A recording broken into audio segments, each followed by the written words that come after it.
Find out here in a moment. I'm gonna do this from my phone because my computer is still acting up. I don't know if y'all can hear that music. It's really important to me if you can. I'm Dr. Torri J, and this is Healing Tuesday. Come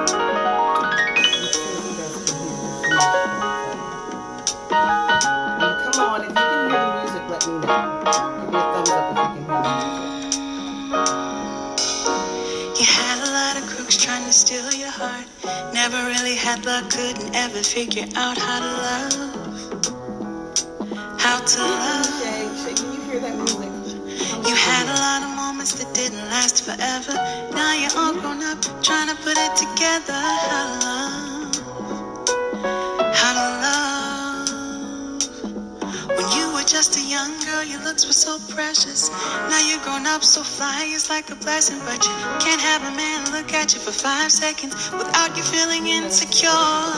You never cut it yourself, so when you got older, it seems like it came back 10 times over. Now you're sitting here in this corner, looking over your thoughts and looking over your shoulders.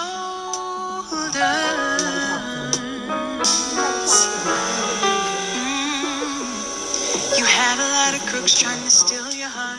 Never really had luck, could never figure out how to love. How to love. You had a lot of moments that didn't last forever. Now you're all grown up, trying to put it together. How to love. How to love. Tonight we're going to talk about how to love. I want you to know that you deserve the best. You're beautiful.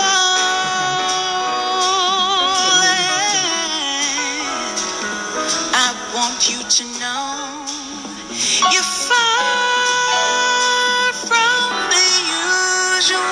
So let me see something. Let me see something here. Because I may jump onto another screen as something is popping up over here. Because I want you to hear me and hear the music because I think it's super important. Let me see. Allow. How are you guys doing tonight? Hey, Becca. Tonight we are starting a new series. The series is called How to Love. And that's why the music is kind of important. Let's see. So as we're seeing if my computer will cooperate tonight, while we're even on here, I'll do something else on there. I am Dr. Torri J. You guys couldn't hear that. Shay told me she couldn't hear me. She could just hear the music. And tonight we're going to start a How to Love series. It was something that kept ringing in my spirit this weekend, which I know is very important. The song blows my mind when I listen to it, every time I hear it. And funny enough, it is an original song by Lil Wayne. However, one of my favorite jazz artists actually recorded the song. And in recording it, I've just fallen in love with it. And I even listened to the Lil Wayne version now. I know y'all like, Dr. Torri, listen to Lil Wayne? I do. I do. The song is, it breaks down everything about how you feel about your life and journey and insecurities and thoughts and how this all started when you were a little girl, a little boy. And it's really getting into how to love. And I want to know tonight, how do you view love? How do you see love? Because this part of the series, this particular one, we're going to talk about the voice of a father. Something that God showed me. You guys are going to help me craft this tonight as I reveal it to you. I know some of you are going to chime in and go like, oh my God, because that's the response I've gotten over the last few years when I've shared it with people. They've just been blown away by the understanding of how a voice or the voice of a father impacts us, especially when we don't have it, but then we hear it. It rubs us the wrong way. It makes us feel uncomfortable. It causes us to be defensive. It causes us to be ready to fight. Hey, my brother needs help getting his voice. I'm not sure what you mean by that, but hopefully you can elaborate on that a little bit. But as I said, tonight we're going to talk about how to love, because it is the the Healing Tuesday series. It's what it is. And this is what we talk about on Healing Tuesdays. Healing Tuesdays, just for those who are chiming in, Healing Tuesdays is specifically for the fatherless adult, female, male, mother, father, for them to come on and get the tools that they need in order to heal their fatherless journey. There are things that we've endured that have, hindered our path, hindered our walk, hindered our relationships, hindered how we view life, hindered how we get in and out of relationships. And that is what tonight is about. Thursdays, I just started, Help is on the Way. That is the father's rights piece. That's the piece where we really dig into just what fathers need, the father's rights aspect. Last week, I talked about the unwed father and what he needed and the things that he really needed to look at when it came to getting involved in his kids' lives, being alienated. What were some of the initial steps that he could take to get involved in his children's lives? This week, I don't know what that topic is yet. I have no idea. I'll have to get back to you on that. Maybe tomorrow or Thursday morning, I'll get back to you. But I do that at 1 p.m. Every Thursday now. I will have friends who are judges and attorneys and all of those come on to talk to you about how to do that. I did an event this weekend during the Super Bowl called From Fatherless to Fatherhood. And that event really, oh my God, the content and the conversation, having 2 family law attorneys there who really had an impact on the audience. And then I had former wide receiver of the Atlanta Falcons, Roddy White, on the panel as well. And then I had Ginger Gentile from National Parents Organization. And we really got into how fatherlessness impacts our relationships, how we parent, who we choose to parent with, and just some of the steps that we can take to help in our co-parenting. So let's delve into this. If you guys are on here and you are listening for the first time, please type replay in the comment section.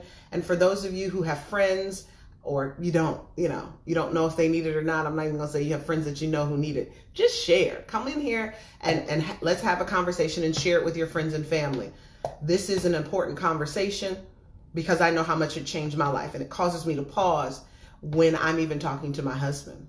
So let's delve into this. So How to Love, the song, I want to sing it, but I'm not in a position to sing it. You guys pray for me today. Let me say this, because that's why I'm not in a position to sing it, because I would sing it for you. And I think you heard it in the beginning. And if not, go back and listen.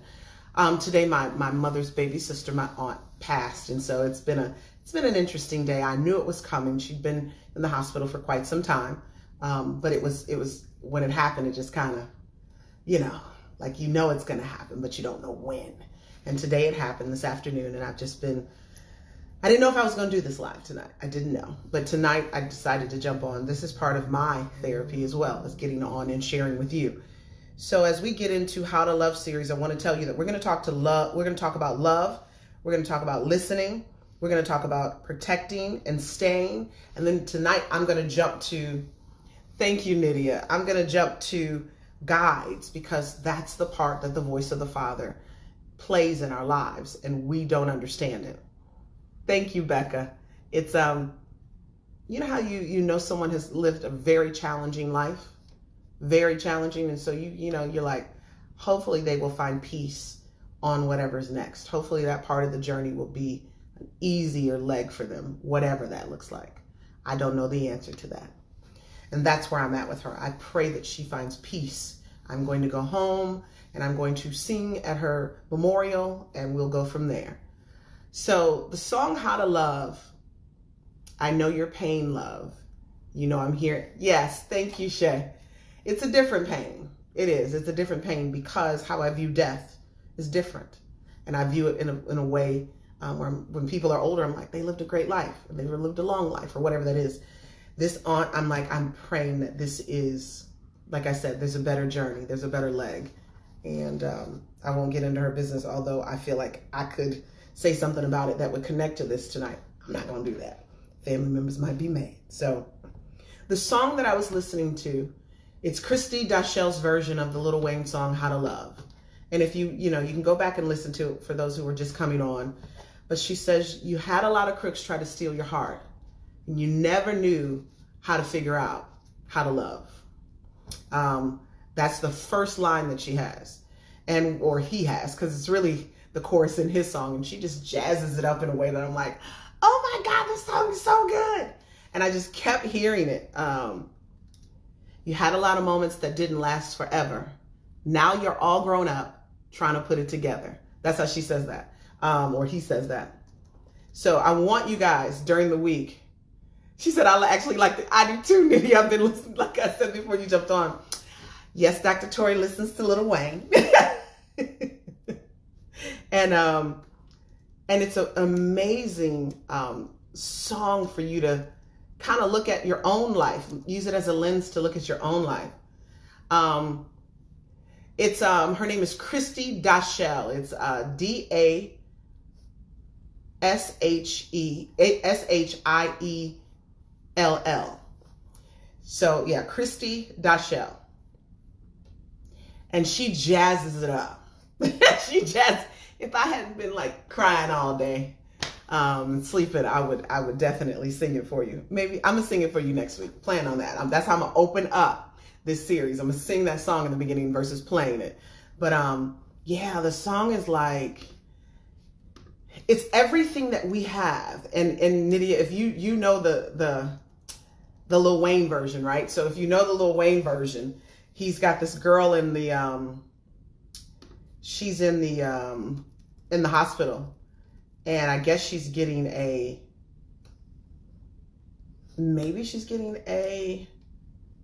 all this stuff done, right? I thought initially when I'm watching it, I'm thinking she's getting a abortion. I thought she was getting an abortion. Then when you watch the video, she's going through whether or not she has HIV.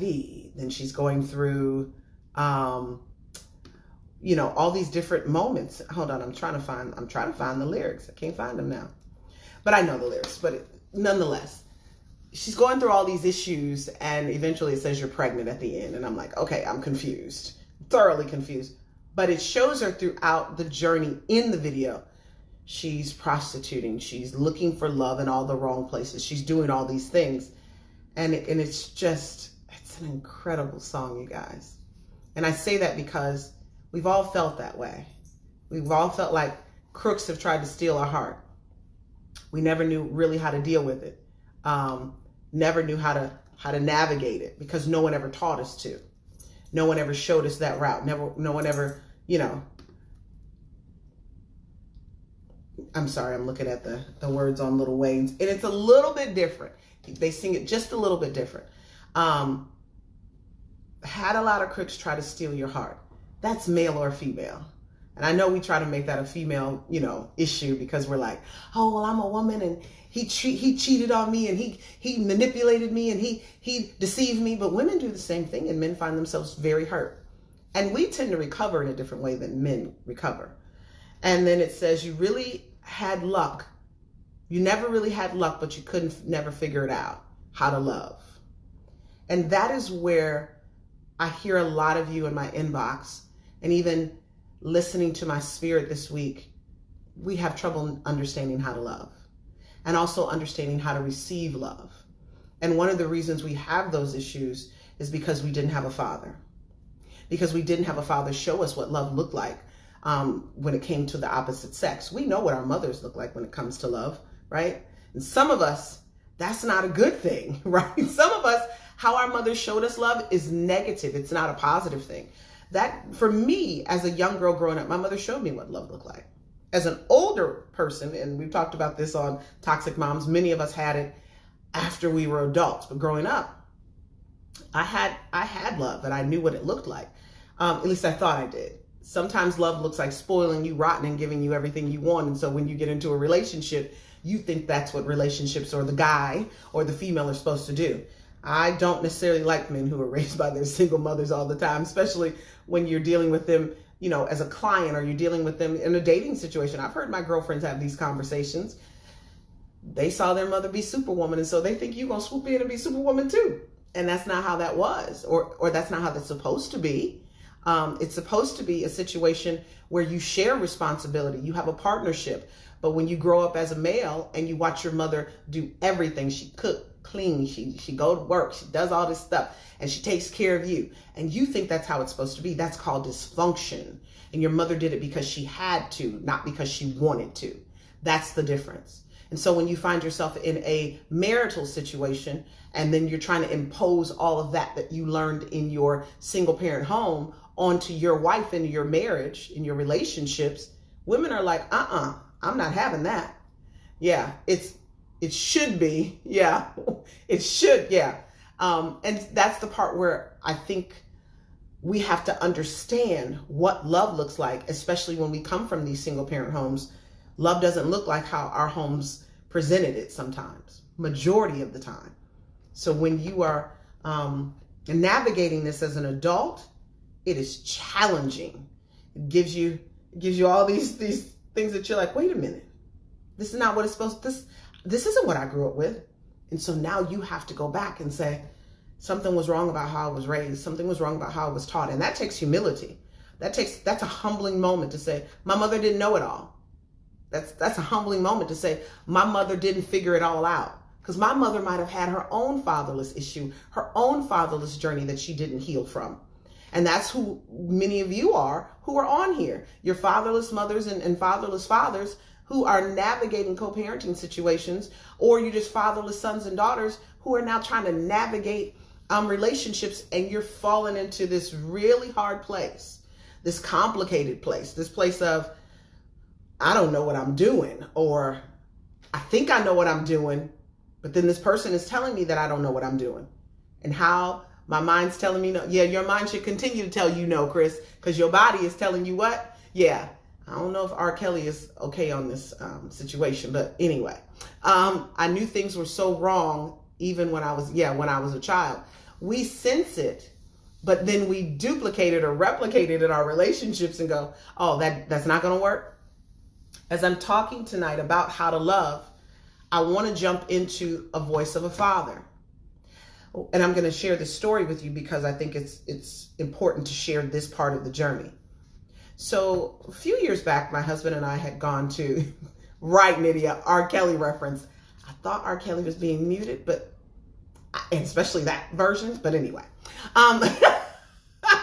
So we're in my hometown, at the church that I was raised in, and I'm sitting in the pews and I hear my spirit saying, that's a voice that you recognize.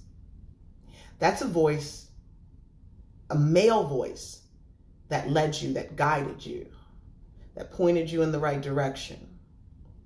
And I'm like, okay, so I'm writing this down in my journal. As I'm writing in the journal, I hear also in my spirit, this is an issue for you. You have an issue with the voice of a father. I looked over and saw another person who was a male role model in my life. And he was like, that's a voice you recognize. They guided you. They gave you direction. And then I felt like when we left, I felt like I had gone to a place and I was remembering and recalling moments where men were speaking into my life and guiding me, and it felt very uncomfortable. I remember when I bought my first car. And when I bought my first car, not my mother, not, chipping in, I bought my first car. We're at the credit union, and one of my mother's male friends, who was the loan officer, he thought he would have a very serious talk with me about responsibility. And while I sat in that chair and this man is talking to me, his voice is very unfamiliar to me. But it's the voice of direction and guidance. It's the voice of telling me how I needed to do this to ensure that I had great credit. And I sat in that seat and I cried. He said nothing harmful to me. He said no abusive words to me. He said nothing negative to me. Well, Becca, I didn't buy my first car, but this was the first car I purchased. I was blessed in that way. But I cried, and he didn't say anything mean to me. But it was strong, and it was firm, and it was guidance, and it was direction. And I began to cry. There were other moments when men would do that in my life, and I would be paralyzed or I would cry. And that's what I was being shown that day. That you have an issue with this voice. And there's an issue with this voice because it's unfamiliar. And this voice is also now in your marriage. And when your husband corrects you in a certain way, you raise up. Because now you ready to be defensive. See, the first time I cried, I've cried with my husband before when he's giving me that voice. Other times I'd be like, karate chop stance, like, where you coming from with that? What's your angle? That's the voice of a father. How many of you guys have had someone speak into your life, male or a masculine female? Because we can do it as well.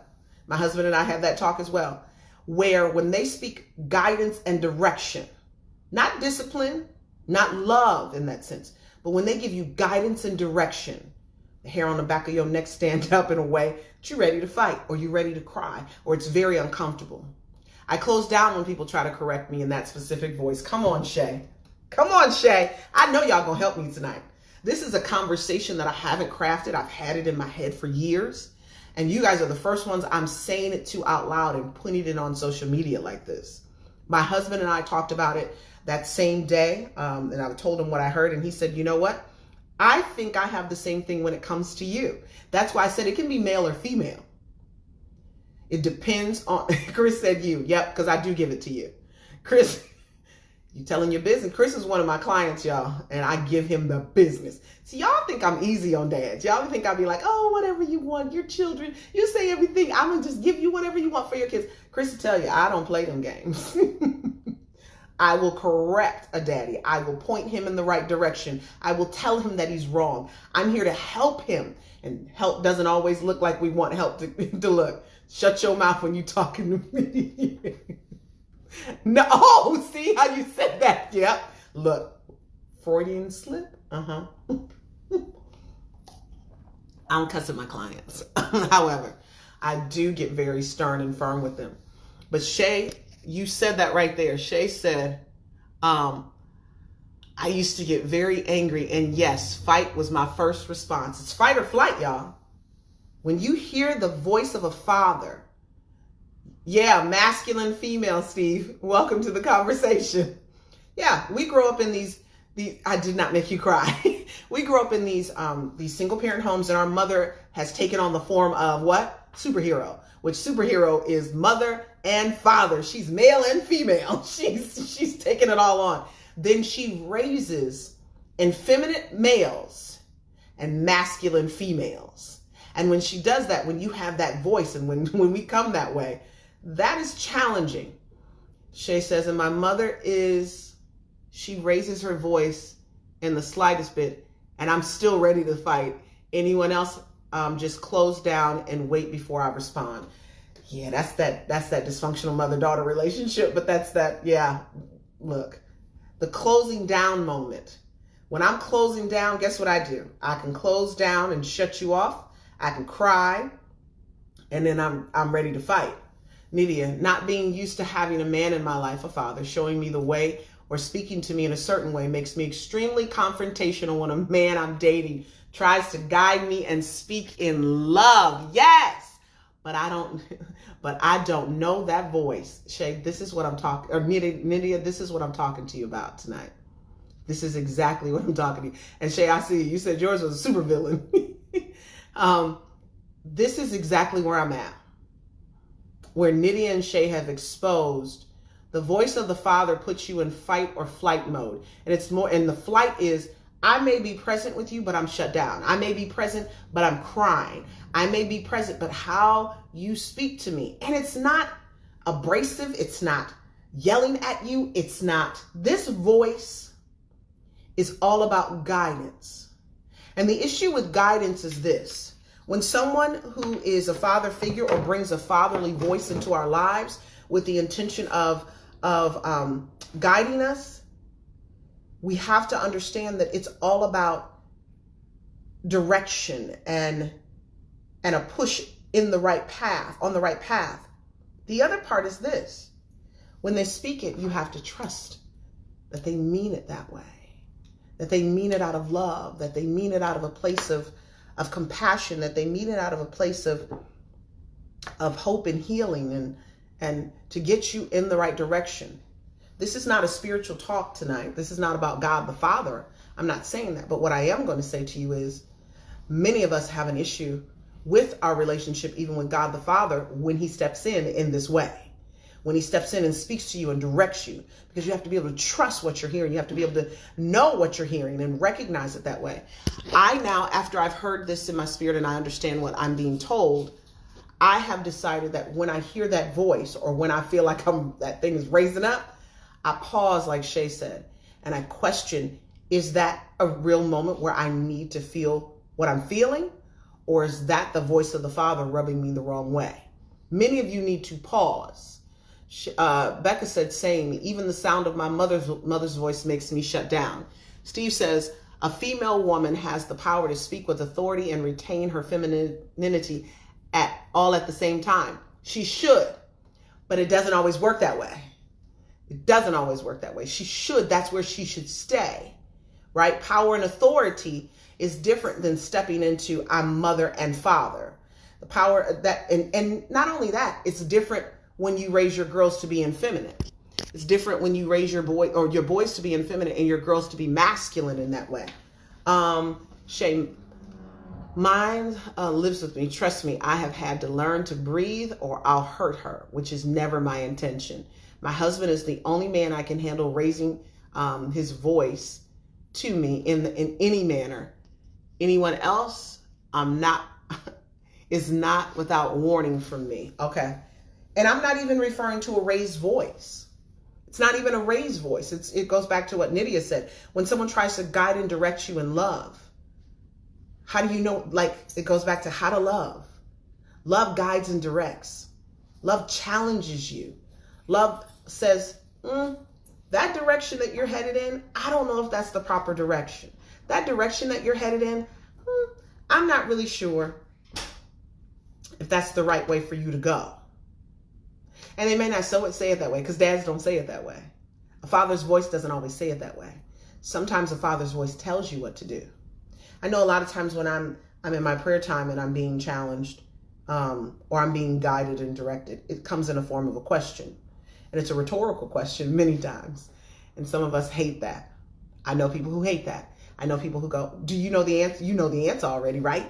So why are you asking me? See, that's a challenge. You have a challenge with the voice of a father. I want you to look at that. I want you to try to figure out, what's your issue with this voice? Is it because you didn't have one? Is it because you had one that was abusive? Because even when Shay says, I can't handle anyone raising their voice at me except my husband, I can't handle, or initially I couldn't handle, my husband or other men speaking to me in a place of directing me.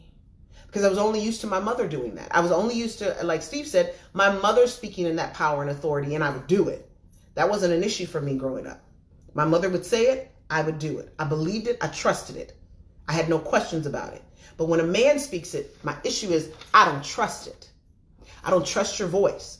I don't know what your voice is trying to imply. Your voice has a different tone to it. See, the depth of the tone hits a certain way. The depth of a tone, like a man having that bass in his voice, it hits a different way than a mother in her power and authority. We know that voice. We've heard that voice all of our lives. That's something that we can deal with. We can deal with that.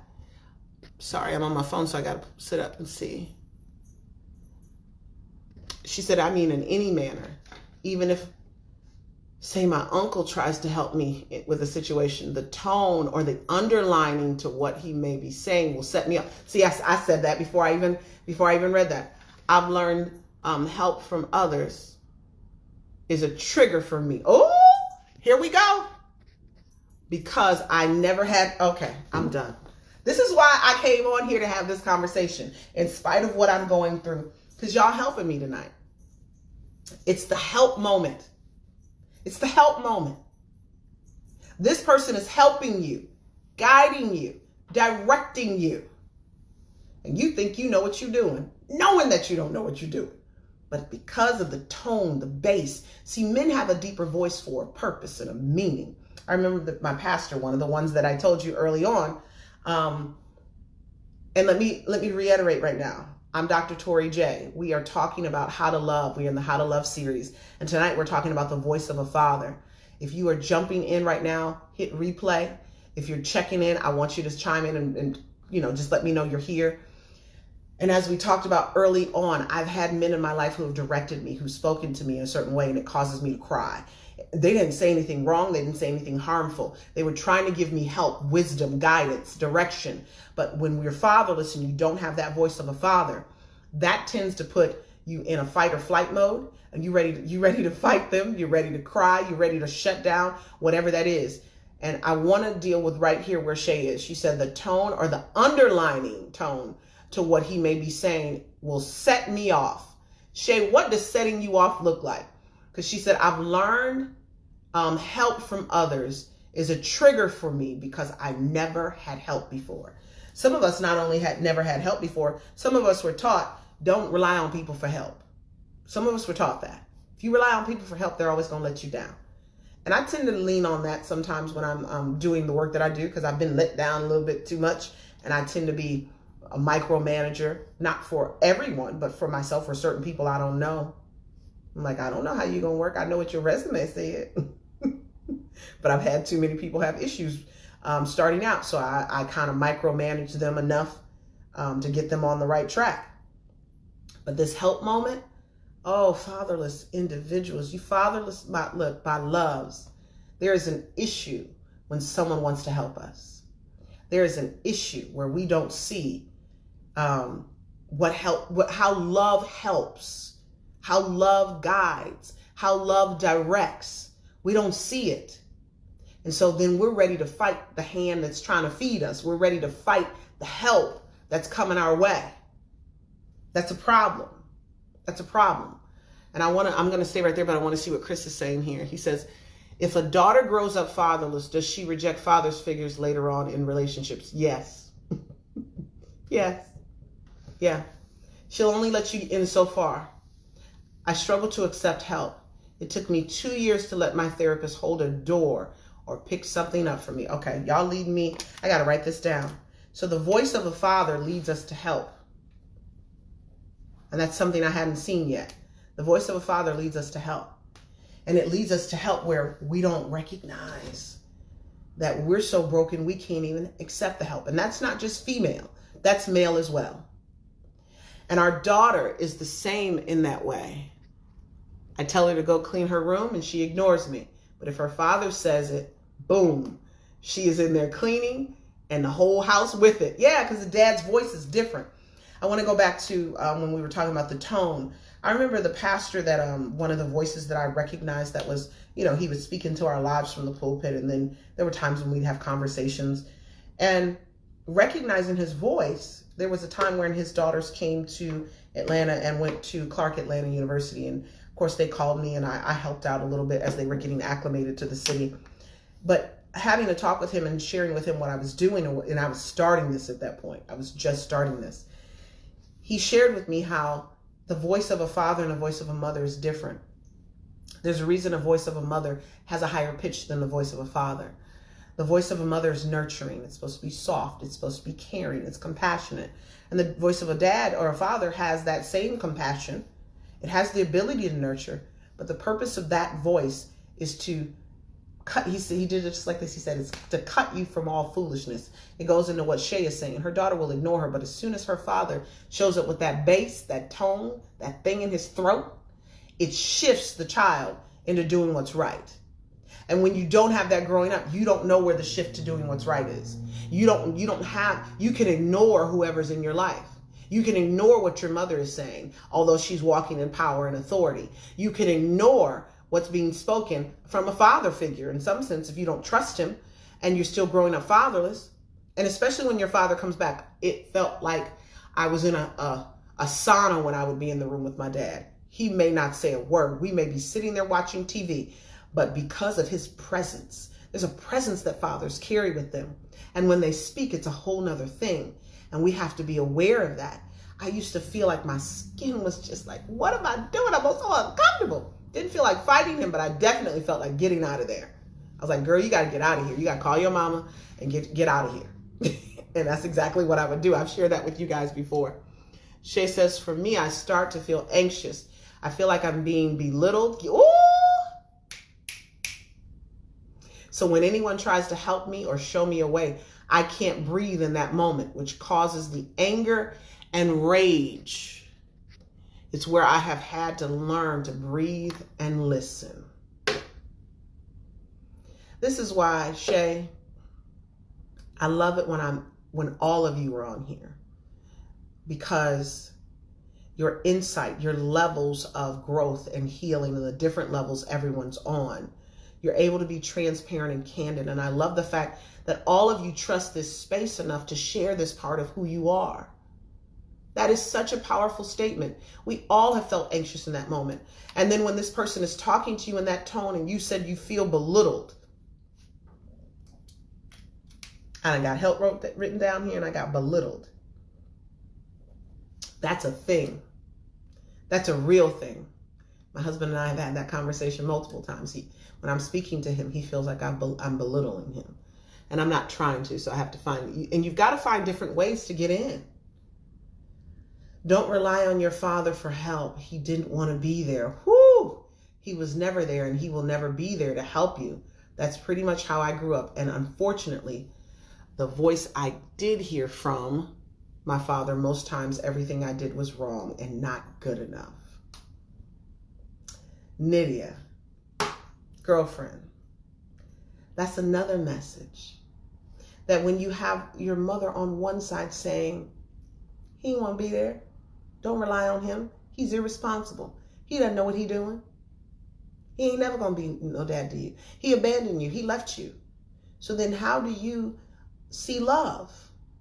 How do you see love? One of the topics we're going to talk about is love stays. I'm putting protects and stays together. Love stays.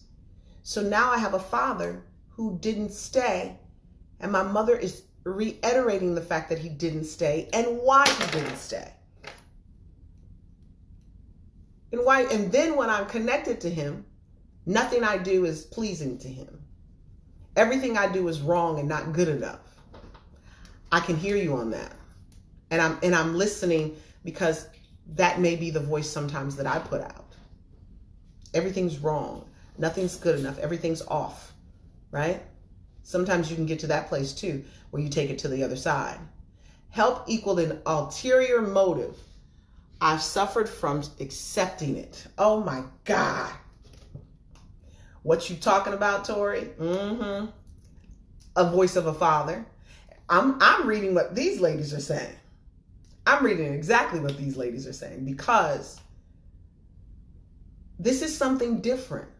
We've all experienced the voice of a father issue, but we don't talk about it.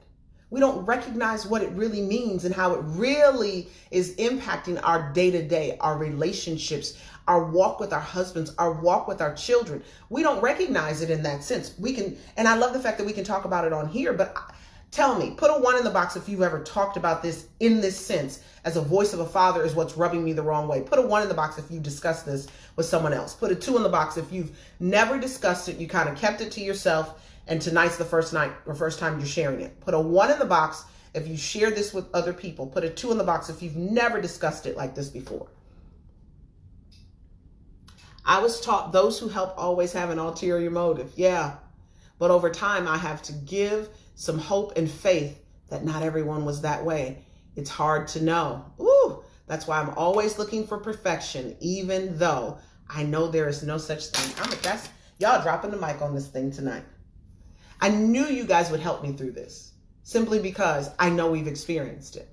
So put a 1 in the box if you have talked about this before with people, shared it. Put a 2 in the box if you've never discussed this, like outside of your own head, outside of your own person. My mother didn't love me, and my father wasn't there. It made me feel damaged, worthless, unlovable, and I'm always wrong.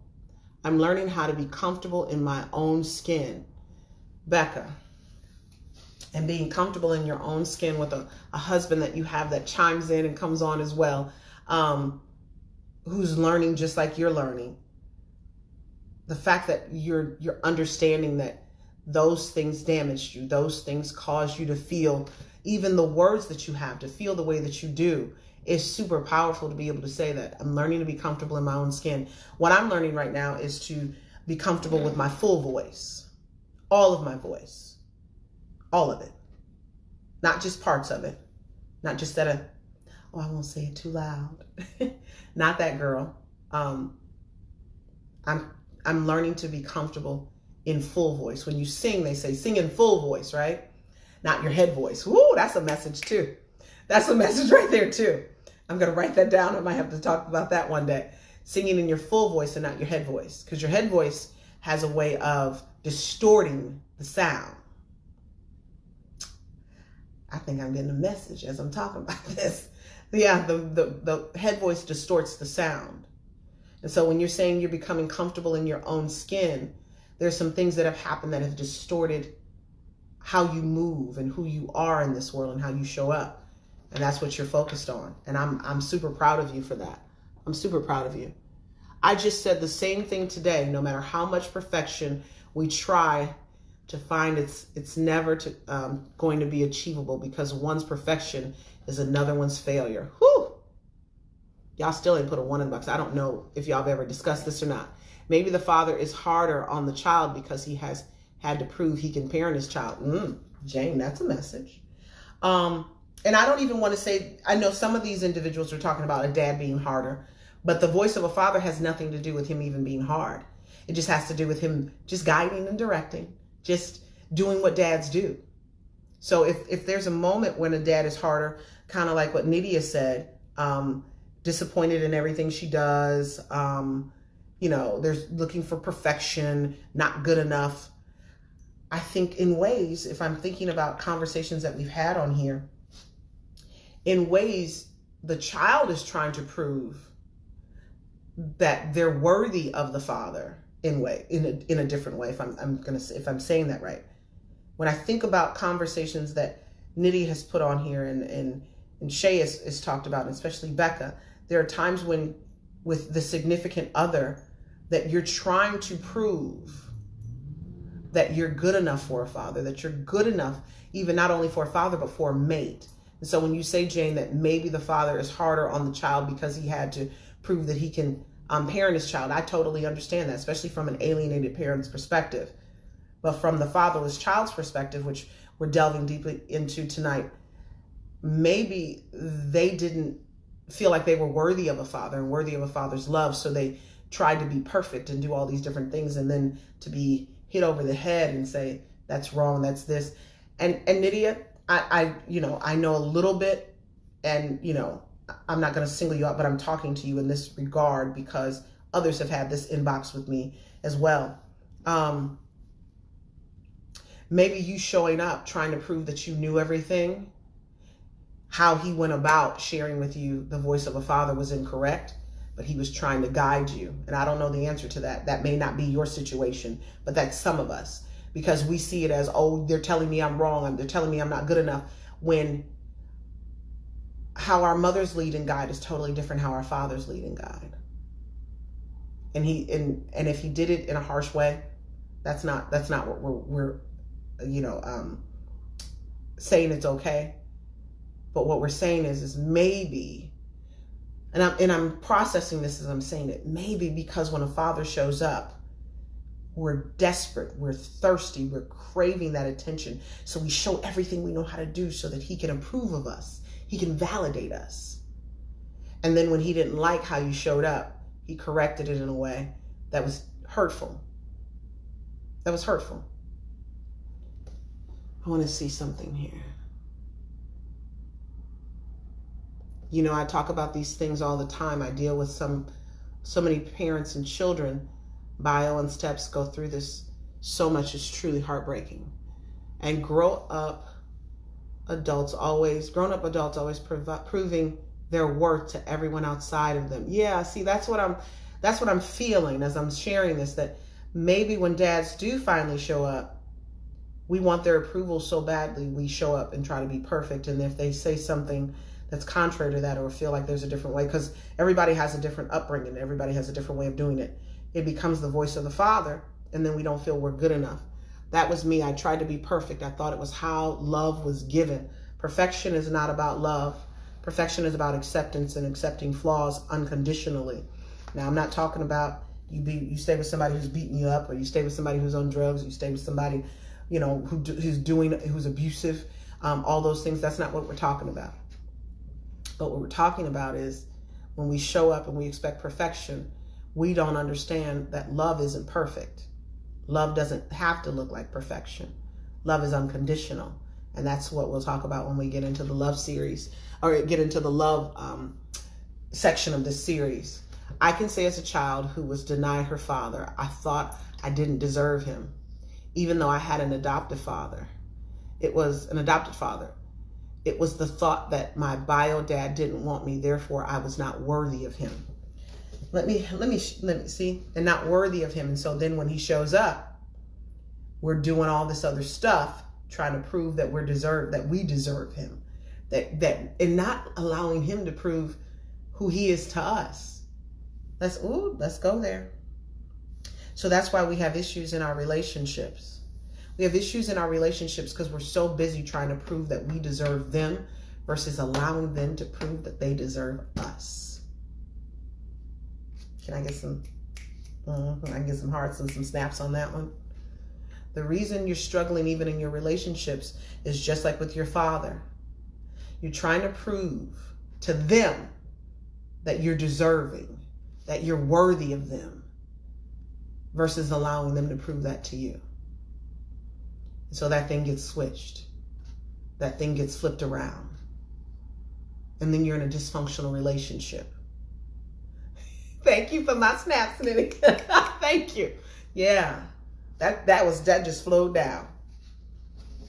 Our goal is never to have someone validate us. Our fathers is to do that. Our fathers are to show us what validation looks like, acceptance looks like. Our fathers are intended to do that. When it comes to men, and I know some women, I was reading this earlier on my page, it came up in the memories on my personal page, where I said that it's fathers who tell their sons when they're men. Like, it's a father's voice that tells a man when he's a man, or boy when he's a man. And one mother came on and said, my sons didn't have their father, and their father didn't need to tell them they were men, and blah, blah, blah, and they didn't need to hear it from him, and he's no good, and he's this and that. And I'm like, ooh, Jesus. But then every other comment underneath were males who were like, yep, I needed that. Yep, I got that. Yep. How do we continue to ignore the voice of a father, the male voice in our lives? Because our mothers, because we as women tend to overpower and overshadow their voices. We're used to it. And I'm guilty of it. I'm guilty of it. Shay said, I did the same in the beginning of my marriage for a while. I thought I had to do everything perfectly to have him love me. Something in my head told me he didn't love me if I didn't do everything perfectly. I had to learn through some rough times that he loved me for me and not what I achieved. That goes back to that overachiever that we've talked about, that overachieving spirit, that spirit that feels like I have to do something in order to be loved and accepted. You don't have to do anything. All you have to do is show up and continue to grow and allow that person to help you grow. When you stop allowing the person that God has blessed you with in a marriage, sometimes our boyfriends come in, and our girlfriends come in to help us with that. And then we grow, and maybe we grow to the next stage to get engaged and get married, because that process has been very successful. That happens. But when you get married, there's a whole nother level of growth that is required of you, because everything that a person is dropped in on you. Like you learn who they are immediately in marriage. It's something about those vows. All of a sudden now you can say what needs to be said. And when that person is designed to use the voice of a father in the way that I'm speaking about tonight in order to help guide and correct you, if you don't recognize what help looks like, if you don't recognize that help is not belittling, that it is the intention of the person to help make you whole and complete and heal your trauma, you will find yourself always fighting someone. You will find yourself always in a position of thinking that they're belittling you and talking down to you when they are just using the voice of a father that is clearly not something that you recognize. It's clearly something that you don't recognize, because way too often when we're raised in these single parent homes, and I say it that way because I was raised in one too, raised in these single parent homes, we're used to the nurturing, we're used to the spoiling, we're used to the compassion, and we hear the voice of a father. We hear it. It's spoken, but it's different. It's different when it comes from our mothers. I think some men still expect women to keep up perfect old-fashioned gender roles. Ooh, truth is, gender roles from fatherhood to motherhood are still changing. Okay, I think you meant from fatherhood to motherhood. Absolutely, and we talked about this maybe a few weeks ago when we got into the conversation of what a wife really is. It's not about cooking, cleaning, being barefoot and pregnant. It's much more, it's intuitive. It's how she sees, and she can speak into the home and share what she sees. It's all these things that men don't have, and men then speak a different way as well. I see Nydia. She said, I always get in my feelings because I think someone is criticizing me or making fun of me when they speak a certain way. Nydia, I know what you're talking about. Yes. And that's not what it is. So you've got to now recognize that the voice of a father is an issue for you. That the voice of a father is what is driving you to feel criticized, is driving you to feel made fun of. They're not making fun of you. They're trying to help you. And help looks very different when we're fatherless. Help looks like belittling. Help looks like criticizing. Help looks like making fun of. Help looks like ulterior motive. Help looks like those things. Help looks like those things. And that's what we have to pay close attention to, navigate through it, because even with my scripture, it says he is the one who directs our path when we trust him. All of those things, feeling like you're criticized, belittled, feeling like someone has ulterior motives, clearly is a lack of trust. Clearly has an issue. You got an issue with trust. And not only with trust with the voice of a father here on earth, you have an issue with trust with your heavenly father. I know for a fact. How do you trust and love and trust a God that you can't see when you can't even love and trust the man that you can see? So then when God shows up in a certain type of way in your life, you reject that part of him. Now you'll accept the love and all this other stuff that he brings, that, the grace, the mercy, the miracles. We accept all of that. But when it comes to help from God and God giving you your path and your purpose out of pain, you don't want that. No, you don't want that. What you want is the good God, the easy God. As somebody said, you want the Joel Osteen God. That's the God you want. You don't want the God who's going to show up and correct you and tell you you're wrong. You don't want the God who shows up and tells you, this is the direction I've called for you in your life and you must go that way. When we talk about pain out of purpose, you're like, no, I don't want that purpose, because you know what? I don't want to deal with that pain. But as my pastor said, and I've said it multiple times to y'all in here, I'm going to say it this way, because the pastor that we're part of his church now, I'm still struggling with that term in my head, still trying to work that through. He said, pain in the hands of God turns into purpose. God isn't going to make you totally relive that thing and all that pain, but he's got to take you back there for a reason. We talked about it with Joseph. You are the curse breaker. Even with friendships, if a friend corrects me, I think they're going to leave because, oh, come on, because I must not be worthy anymore. See, this is why I say it's not just romantic relationships. This is also relationships with friends. We have bad friendships. We have the ability to ruin a friendship off of one conversation. We've been with these people, we've been friends with them for years, but the moment they correct us, out of here. Jane said, I know that's right, girl. Kind of like always turning your back on the nice guys and going for the ones we know will hurt us. Yes, even though we know better. Yeah, because you're repeating a cycle. Because you're allowing the person, the male or the female. This is not specifically to females. I know females are chiming in on here. We find ourselves in a place where we pick the person who will do to us the same trauma that we experience, or they will repeat the same trauma that we've had over and over in our lives, especially the root trauma. If we believe, because I don't always, I've heard way too many stories to know that fathers just up and leave and abandon. I don't know how true that is anymore. I know there's some. But how many that equates to, that number's getting smaller and smaller. People leave for a reason, and it's not the right reason, but they leave beyond. It's more to it. And most times when fathers abandon their children, it has more to do with the mother, their relationship with the mother, or their own personal relationship with or lack of relationship with their father, than it does the child. Very, very little has to do with you. And I need you guys to understand that. Out of thousands of calls I get a year, every year, we get about 1,000 calls a month. So we're in the tens of thousands of calls a year. I don't believe that men leave just because they don't want the responsibility of a child. They don't want the responsibility of healing sometimes and dealing with their own stuff. They don't want the responsibility of dealing with the broken relationship with the mother. They don't want the responsibility of that. But it's not the financial responsibility. It's not the nurturing aspect of it. It tends to be more dealing with the mother than anything. And I need those of you who are fatherless and still struggling with why your father left and where he is, and mother's telling you, like Nydia said, he didn't want you, he wasn't gonna be here, he ain't this, he ain't that. That has to do way more with why he left, has to do way more with her than it ever have to do with you. Let's see. Yep. As soon as they try to help, we get defensive and boom, friendship is over. When my kids make mistakes, I tend to blame myself. See, that condemnation is real as well. We condemn ourselves versus allowing a person who speaks into us with the voice of a father, instead of allowing that to be a place of critique, a place of hope and help. We see it as condemnation.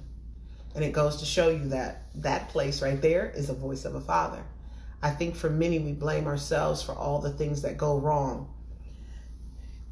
If you blame yourself and you live in condemnation, you can never receive the tools and the guidance on how to fix it. Condemnation causes you to be defensive. Come on. It causes you to be defensive. Come here. Y'all, Tokyo down here crying. He want to see. He see the lights. Mommy's chocolate, so she needs lights. But it never allows you to heal. It always keeps you in defense mode. And if you're always defensive and in a place of condemnation, guess what? There's no room to fix that. There's no place to fix it. There's no intention to fix it. The voice of a father, hey Jennifer, the voice of a father has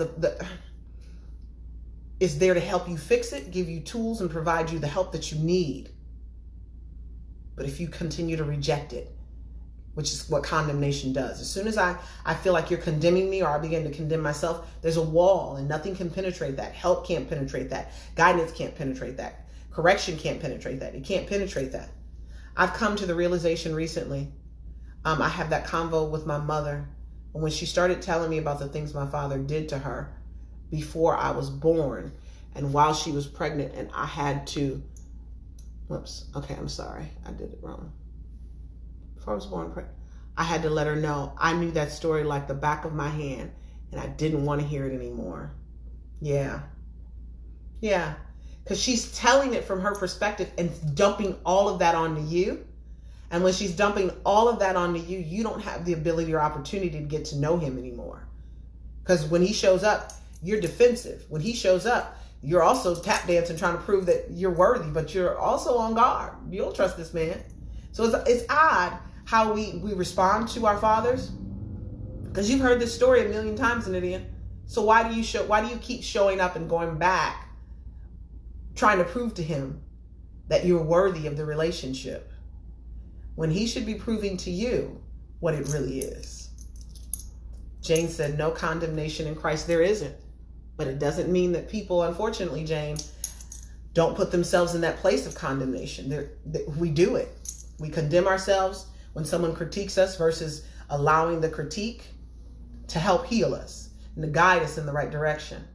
Shay says, mine did the same. I had to tell her that all that was not on me. She had no right to place that on me. Yeah, they put it on you because they need you on their side. It's a take side thing. I need you to take my side. So the voice of the mother is the victim, and the voice of the father becomes the villain. So when you hear the voice of the Father, guess what? You're showing up in a way that you're like, nope, not doing that. You're not going to place all of that villainous on me. I don't even know what the word is. I'm making up words. You're not going to place all of that negative stuff on me. But my mom is so contradicting at times, because all of a sudden she tells me, oh, he's your dad. You should talk to him. You should talk to him. We've had that conversation. You should talk to him. You have to take this step for yourself. And you have to set boundaries as you're moving towards reunification, Nydia. There are boundaries that must be. Shay said, just a tactic to keep you believing she cares more about you. Oh, not her past. That's true. That's true. Ooh, that's true.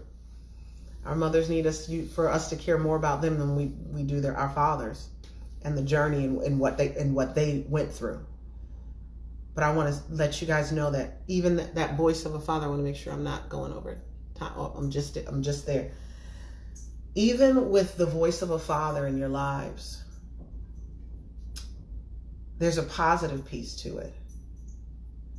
And I remember when I did the conversation about purpose being birthed out of pain, and I have never in my life felt so much pushback on a Facebook Live than I did that night. I want to share with you that the reason you still haven't found your purpose is not just because of the pain, but you're rejecting the voice of guidance. You're rejecting the voice of correction that would get you there. So tonight I need you to release that. Tonight I need you to deal with that. I need you to focus on what help really looks like. I need you to research what does help really look like. I grew up dysfunctional, so I don't know what help really looks like. I grew up in a way where when people talk to me like that, I feel belittled, I feel criticized, I feel condemned. I feel like they got an ulterior motive.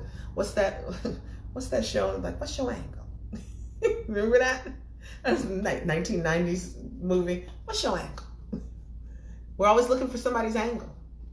And then the person whose angle we should be worried about the most is the one who gets in and then destroys us again and does the same thing to us that we believe our father did to our mothers. The stories that we've been told. These stories are leading you. They're causing you to be afraid to pick a man. They're causing you to be afraid to pick a wife. They're causing you to be afraid because you've heard your mother's side of the story and you've never heard your father's voice. You've never heard that. I want to go back, and I'm going to go back through a few of these.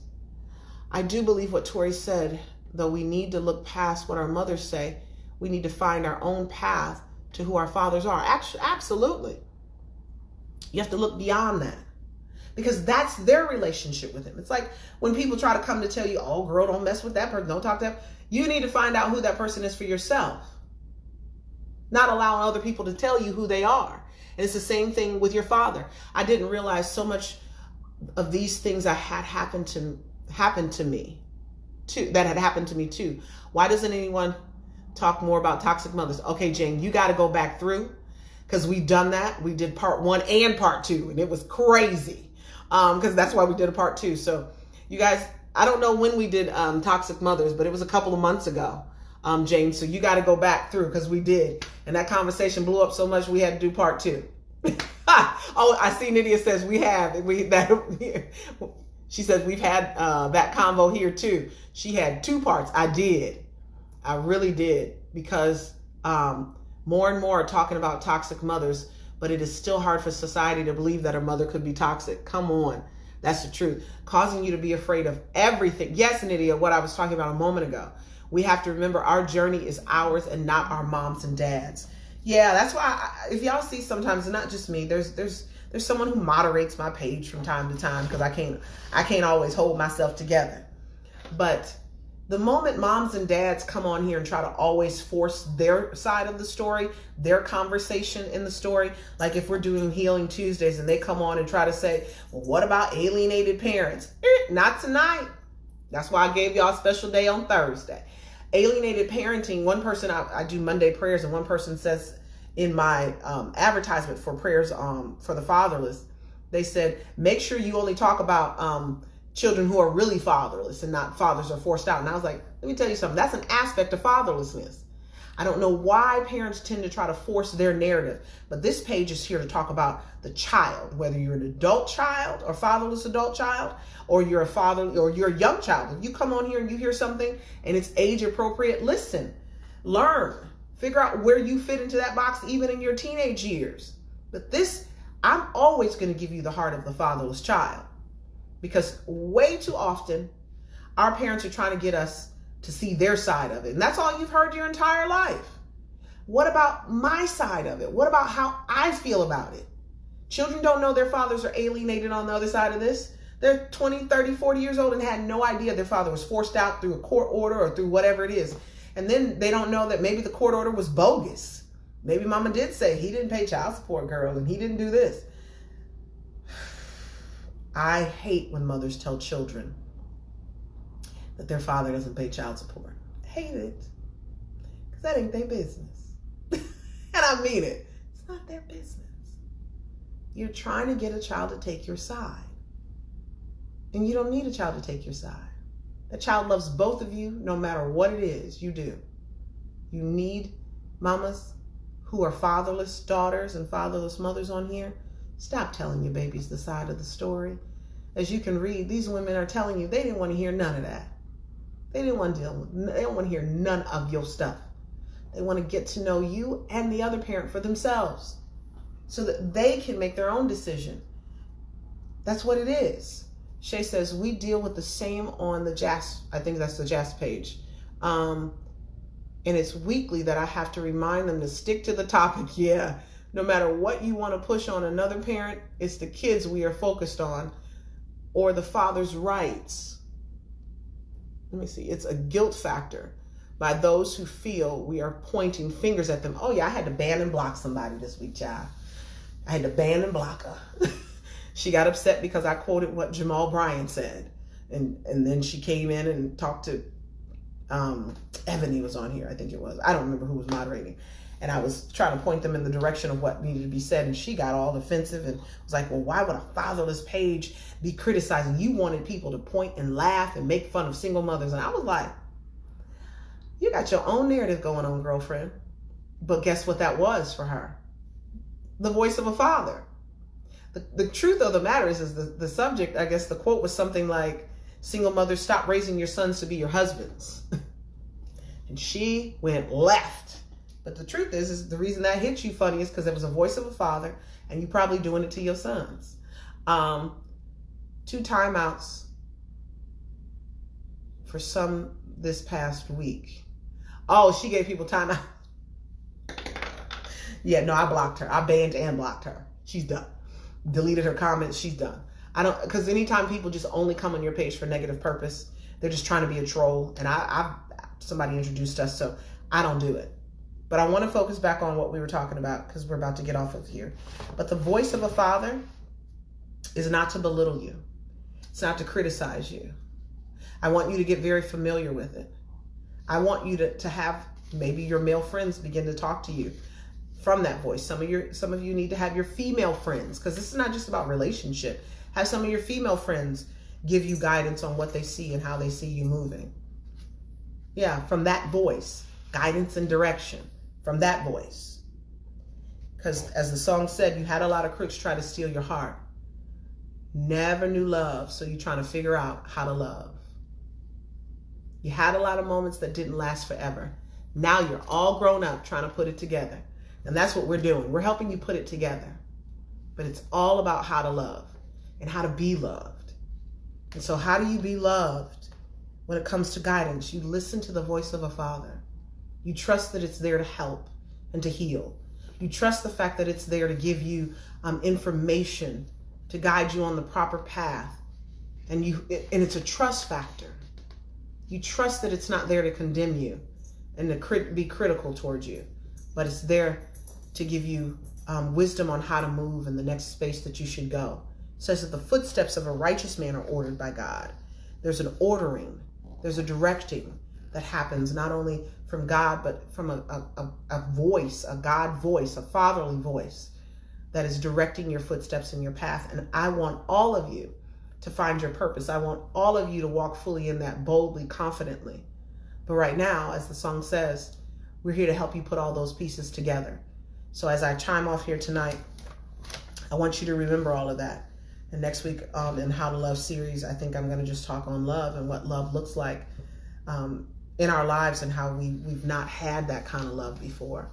Make sure that you guys, if you have anything that you want me to share, put it in the inbox.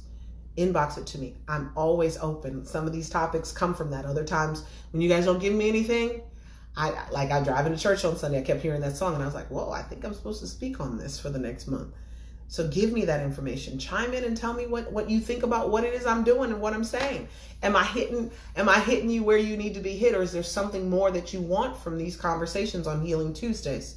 And I say all of that to say I'm Dr. Torri J. I'm the founder and CEO of the Fatherless Generation Foundation, and I'm here to teach you how to love and how to be loved. All right, I'll talk to you later. See you next week. Bye-bye.